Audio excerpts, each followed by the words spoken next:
আজ সোমবারের দিনে বাড়াতে চুপি চুপি এই দুরূদটি 111 বার পড়ুন। 90 বৎসরের কবিরা গুনাহ মাফ হবে, ভাগ্য খুলে যাবে, দোয়া কবুল হবে, আশা আকাঙ্ক্ষা পূরণ হবে। সোমবারের দিন অত্যন্ত বরকতপূর্ণ একটি দিন, ফজিলতপূর্ণ একটি দিন, মাহাত্ম্যপূর্ণ একটি দিন, তাৎপর্যপূর্ণ একটি দিন। সোমবারের দিন আল্লাহ পাক রব্বুল আলামিনের পক্ষ থেকে অসংখ্য অগণিত নিয়ামত প্রদান করা হয়ে থাকে। সোমবারের দিন সারা পৃথিবীর সমস্ত মানুষের আমলসমূহ রিপোর্ট পেশ করা হয়ে থাকে। সোমবারের দিন আসমানের সকল দরজা উন্মুক্ত করে দেওয়া হয়। সোমবারের দিন সাইয়্যিদুল মুরসালিন, ইমামুল মুরসালিন, খাতামুন নবীন, রহমাতুল লিল আলামিন, আমাদের হৃদয়ের স্পন্দন, কলিজার টুকরা জনাবে মুহাম্মদুর রাসূলুল্লাহ সাল্লাল্লাহু আলাইহি সাল্লাম জন্মগ্রহণ করেছেন। সোমবারের দিনটিকে স্বয়ং নবী করিম সাল্লাল্লাহু আলাইহি সাল্লাম গুরুত্ব দিতেন। আমরাও যদি এই দিনটিকে গুরুত্ব দেই, এই দিনে নফল ইবাদত বন্দেগী করি, নফল নামাজ পড়ে, কোরআন তেলাওয়াত করি, জিকির আজগার করি, তাসবিহ তাহলিল পাঠ করে রব্বুল আলামিনের দরবারে রোনাজারি করি, আল্লাহ পাক রব্বুল আলামিন আপনার আমার জীবনের সকল গুনাহগুলোকে মাফ করে দেবেন। আল্লাহ তাআলা দোয়াকে কবুল করবেন, আশা আকাঙ্ক্ষাকে পূরণ করে দেবেন।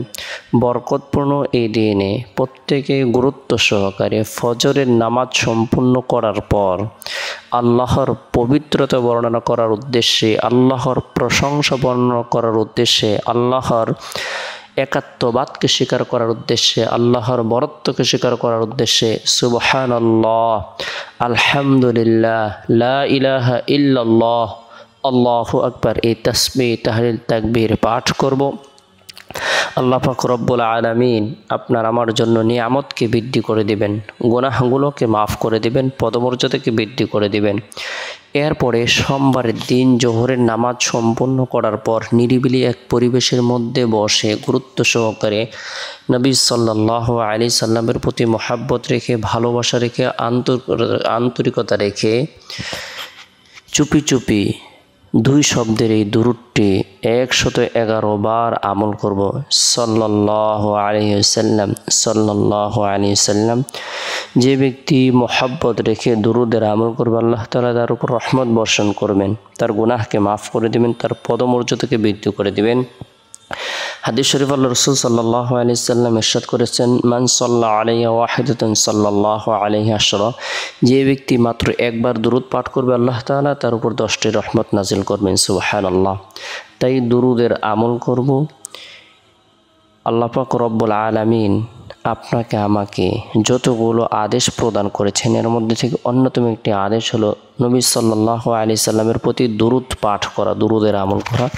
দুরূদের আমলের বরকতে আল্লাহ তাআলা রিজিকের মধ্যে বরকত দান করেন, গুনাহকে মাফ করে দেন, আল্লাহ তাআলা গায়েবী সাহায্য প্রদান করেন।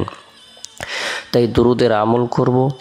এরপরে সোমবারের দিন আসরের নামাজ সম্পূর্ণ করার পর গুরুত্ব সহকারে ছোট্ট একটি ইস্তিগফার 3 বার পাঠ করব, আমল করব। আস্তাগফিরুল্লাহ, আস্তাগফিরুল্লাহ, আস্তাগফিরুল্লাহ। আল্লাহ আমাকে ক্ষমা করুন, আল্লাহ আমাকে ক্ষমা করুন।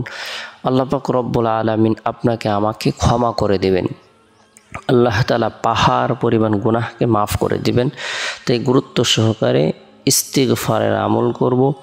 এরপরে সোমবারের দিন শেষ হওয়ার পর যে রাত আসে, এই রাতটি হলো বরকতপূর্ণ একটি রাত। এই রাতের মধ্যে বিশেষ করে এশারের নামাজ সম্পূর্ণ করার পর গুরুত্ব সহকারে আমরা যারা কোরআন পড়তে পারি, আমরা সূরাতুল মুলক তেলাওয়াত করব। তাবারাকাল্লাযী বিয়াদিহিল মুলক ওয়া হুয়া আলা কুল্লি শাইইন কাদির। যে ব্যক্তি সূরাতুল মুলক তেলাওয়াত করবে, আমল করবে, আল্লাহ পাক রব্বুল আলামিন তাকে এত বেশি কল্যাণ প্রদান করবেন, নিয়ামত প্রদান করবেন। আল্লাহ তাআলা থেকে কবরের ফিতনা, কবরের সওয়াল জবাব, কবরের আযাব থেকে নিরাপত্তা দান করবেন। তেলাওয়াতকৃত সূরা, পাঠকৃত সূরা রব্বুল আলামিনের দরবারে সুপারিশ করবে। তাই গুরুত্ব সহকারে সূরাতুল মুলক তেলাওয়াত করব। আর রাতে ঘুমানোর পূর্বে কয়েকবার দুরূদ শরীফ, কয়েকবার ইস্তিগফার, লা ইলাহা ইল্লাল্লাহ কালিমা পাঠ করার পরে আল্লাহর নাম নিয়ে যথাসময়ে ঘুমিয়ে যাব। আল্লাহুম্মা বিসমিকা আমুতু ওয়া আহইয়া, এই দোয়াটি পাঠ করে ঘুমিয়ে যাব।